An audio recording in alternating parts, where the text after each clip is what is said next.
நேற்று மதுரையில் புட்டு சொக்கநாதர் கோயிலில் புட்டு திருவிழா நடந்துச்சு. நாங்கள் எல்லோரும் போயிருந்தோம். சித்திரை திருவிழா எவ்வளோ விமர்சையாக நடக்குமோ அந்த அளவுக்கு விமர்சையாக நடந்துச்சு.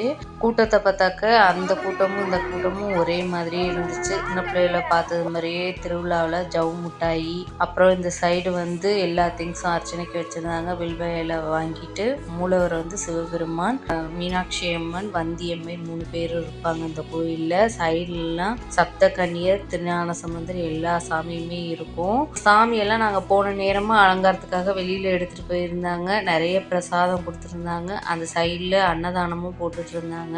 ருத்ராட்சத்திலே தலையில் சிவலிங்கம் வச்ச சிவனடியை எல்லாத்துக்கும் துண்ணூறு பூசிட்டு இருந்தாரு. நாங்களும் துண்ணூறு பூசிட்டு ராட்டினம் ஆடிட்டு, புட்டு திருவிழானாலே புட்டு தான் ஸ்பெஷல். அங்கங்கே தேக்கில் வச்சு பிரசாதமாக கொடுத்துட்டு இருந்தாங்க. வாங்கிட்டு இங்கே தண்ணிக்கிட்ட ஒரு சிவபெருமானை வச்சுருந்தாங்க. சாமி கும்பிட்டு ஐஸ்கிரீம் சாப்பிட்டு கிளம்பிட்டோம். திருவிழானா யாருக்கெல்லாம் பிடிக்கும் கமெண்ட்டில் சொல்லுங்கள்.